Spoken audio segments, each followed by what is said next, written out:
Weer een moord in Zeeland, de tweede in 5 dagen tijd. Ja, 6 politiewagens en ambulance en dan komt er weer wat. Dus ja, dan denk je dat er heel wat gebeurd is. Maar het is toch schrikkelijk. En verder vandaag. Het verlanglijstje voor Prinsjesdag. En de broden en vissen gaan eraf.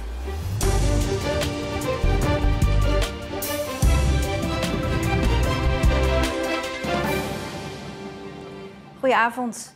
Na Biggekerken maandag is er weer een moord gepleegd in Zeeland. Vanmorgen vroeg werd een dode man gevonden in Vlissingen. Volgens de politie is hij door een misdrijf om het leven gekomen. Het gaat om een 23-jarige man zonder vaste woon- of verblijfplaats. In een brandgang bij de Adriaan van de Vennestraat werd de man gevonden. Hij was toen al overleden. Waarom er wordt uitgegaan van een misdrijf wil de politie nog niet naar buiten brengen. Wel is er direct een groot onderzoek gestart en veel buurtbewoners zijn ondervraagd. Hij werd om 7 uur aan mijn deur gebeld en er stond de politie met niet schrikken. En ze konden niet veel vertellen omdat er een onderzoek bezig was. Ze hebben een paar vragen gesteld of ik vannacht iets gehoord had. Het was schrikken zo hè, in de straat. Ja, het was vrij druk, want alles stond of in duster of in nachtgoed. Het is toch schrikkelijk, vind ik. Wie of het ook is.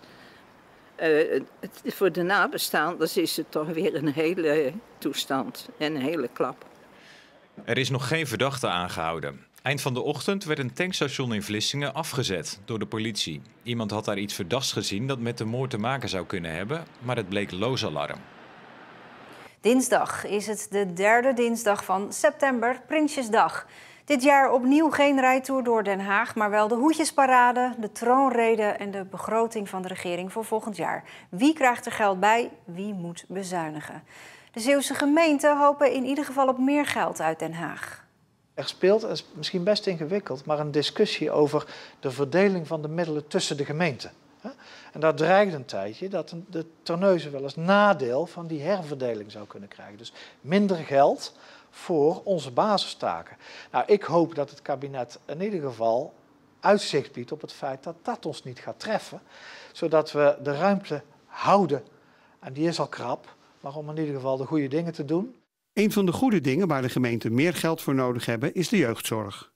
Het huidige kabinet heeft wat extra middelen vrijgemaakt voor de jeugdzorg. Belangrijke opgave in onze gemeente. Ja, een nieuw kabinet zal dat structureel moeten doen. Omdat natuurlijk de druk op de gemeentebegroting er altijd al is. Vanuit alle taken die we vanuit Den Haag ook overgedragen hebben gekregen. Vaak met een bezuiniging in het verleden. Nou, wij zetten ons best een beetje voor om het met die middelen te doen. Maar soms moet je constateren dat het ook gewoon tekort is. En jeugdzorg is zo'n schrijnend voorbeeld waar we het met elkaar een beetje hebben laten lopen. Aangeschoven verslaggever Jan Vogel. Ja Jan, de jeugdzorg dat valt inderdaad sinds een aantal jaar onder de gemeente. In 2015 verschuift de verantwoordelijkheid van het Rijk naar de gemeente inderdaad. En met die verschuiving ging een behoorlijke bezuiniging gepaard. Met als gevolg dat de gemeenten eigenlijk elk jaar geld toe moeten leggen op de jeugdzorg. Daarbij hebben ze ook gekozen om de zorg goedkoop in te kopen. En dat ging weer gepaard met problemen voor jeugdzorginstellingen. Er zijn een aantal omgevallen, waarvan hier in Zeeland Intervents eind vorig jaar de bekendste. Ja, maar het Rijk heeft extra geld uitgetrokken daarvoor, maar dat is niet genoeg. Dit voorjaar trok het Rijk ruim 1 miljard euro extra uit voor de jeugdzorg. Daarvan krijgen de Zeeuwse gemeenten ongeveer 26,5 miljoen. Het probleem met dat geld is dat het gaat om een eenmalige bijdrage, terwijl de gemeenten nu eigenlijk hopen op een structureel hogere bijdrage voor onder andere de jeugdzorg. Ja, dat zijn de gemeenten die vragen om meer geld. Maar er zijn natuurlijk meer partijen die reikhalzend uitkijken naar de begroting van komende dinsdag. Bijvoorbeeld de zware industrie is erg benieuwd naar de klimaatplannen. En dat gaat eigenlijk niet eens om meer geld. Duidelijkheid. Dat er na eigenlijk vele jaren van praten ook echt duidelijkheid komt van wat willen we. Je ziet ook de Europese doelstellingen die op ons afkomen, die vertaald zullen moeten worden in nationaal beleid. En dat nationale beleid, die duidelijkheid, die hopen we terug te lezen. Niet alleen in de troonrede overigens, maar ook met het nieuwe kabinet straks. Yara heeft de plannen om CO2-uitstoot te verminderen al klaar liggen, maar wacht dus nog op wetgeving. Al gaat dat niet alleen om duidelijke regels. Duidelijkheid ook over geld. Laten we daar helder over zijn. Het vraagt enorme investeringen die we zullen moeten doen als industrie. Dus ja, het woord geld is zeker ook nodig, maar ook wetgeving. Ja, wat denk jij? Gaan Jara's wensen gehoord worden dinsdag? Ja, dat is de vraag. Dat horen we dinsdag.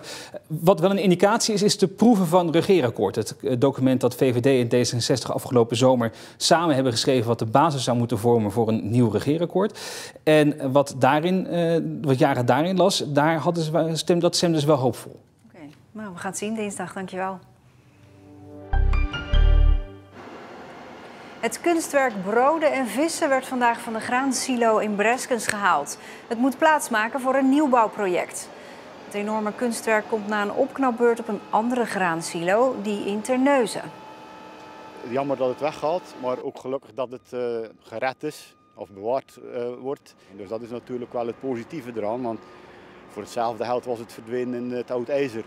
Inwoners van Breskens zeggen het kunstwerk te gaan missen. Zij vinden dat het bij het dorp hoort. En dat vindt de kunstenaar eigenlijk ook. Het is eigenlijk nu ook een beetje een monument geworden van landbouw en visserij die hier eigenlijk ter plekke aan het verdwijnen of verdwenen is.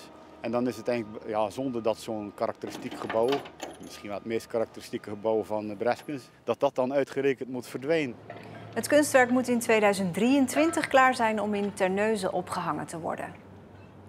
Medewerkers van de GGD Zeeland zijn vanmorgen met de dood bedreigd. Dat gebeurde bij een mobiele prikpost op de markt in Middelburg. Een man in een bestelbus maakte volgens de GGD foto's van de medewerkers, riep onder andere "jullie zijn moordenaars" en dreigde ze te vermoorden. De GGD doet aangifte. Tijdens Film by the Sea krijgen 10 beginnend schrijvers begeleiding bij het maken van een scenario voor een korte film. 3 van hen gaan door en maken kans op het maken van hun eigen film. Bekende acteurs zoals Victor Leu en Leni Brederveld speelden vandaag scènes uit de scripts van de deelnemers. Ja, dat is hem. Die muziek. Zo leeg, zo... Ik heb geleerd deze week om een scène te schrijven. Daar ben ik in ieder geval al een stuk verder meegekomen. Dat vind ik mooi. Ik hoop dat ik uitgeselecteerd word om echt een film te gaan maken. En ja, dan is de volgende stap meteen Hollywood. Hollywood of niet, deze Zeeuw is trots dat hij mee mag doen en heeft een verhaal dat zich ook hier afspeelt. Ik kom uit Burghaamstede en ik heb een verhaal hier ook in Vlissingen laten afspelen. In het Vlissingen van 2030, een naïeve jongen die komt hier herinneringen ophalen aan het Vlissingen waar hij met zijn vriendin geweest is. Hij maakt foto's van alles, maar ja goed, er is een twist en het loopt niet zo goed af voor die jongen. Ja, en nadien bleek dat Mels Hogenboom inderdaad één van die 3 gelukkigen is die nog steeds kans maakt op een eigen film. Eindelijk mogen ze. Vocaal ensemble Musica Cordis treedt samen met Stichting Dans op in de Grote Kerk in Goes. Door corona werd het optreden keer op keer uitgesteld. Dus voelt het nu, zowel voor de zangers als voor de dansers, als een bevrijding. 2 jaar lang stond het concert van Musica Cordis samen met Stichting Dans op de agenda. Nu ze eindelijk mogen, is het een concert van bevrijding en hoop. En is de titel veranderd in Missa Corona. We hebben een mis als basis. De mis dat heeft natuurlijk een kerkelijke achtergrond. Die heeft delen, Kyrie, Gloria enzovoort. Die hebben we door verschillende componisten laten verklanken. En daartussendoor doen we dan wereldlijke stukken die dezelfde sfeer hebben. Ja, corona, omdat we toch terugkijken naar die periode. Het heeft toch iets angstigs gehad, die tijd. Waardoor we dus allemaal in onszelf waren teruggetrokken. En nu zijn we gewoon heel blij dat we weer dat met elkaar mogen delen. Dat we ook met het publiek weer kunnen samen zijn. Wauw, we kunnen weer, weet je wel. Iedereen heeft datzelfde gevoel. En we gaan ook met hetzelfde gevoel weer lekker dansen. En dat voelt zo bevrijdend. Ik denk dat je weer de eerste uiting gaat zien van heerlijk losgaan. En dan klinkt het best wel een beetje kerkelijk, zal ik zeggen. Maar de mensen voel je gewoon van, die zijn zo blij dat ze weer een stuk van zichzelf kwijt kunnen. Ik ook, hè. Ik ben zo blij dat we weer wat kunnen doen.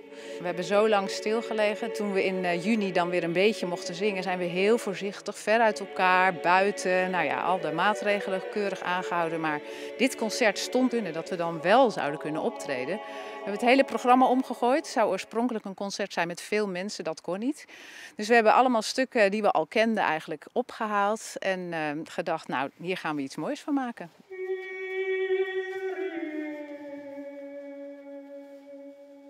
Je ziet gewoon van dat zij ook alles uit dat lichaam proberen te halen om die corona eruit te duwen, als het ware. Wij zijn allemaal super blij. Missa Corona is zaterdag 18 september te zien in de Grote Kerk in Goes.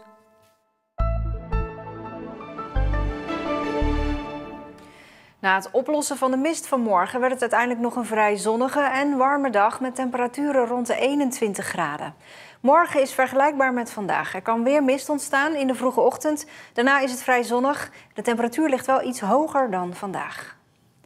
En tot zover deze Zeeland Nu. Een hele fijne avond en ook alvast een goed weekend.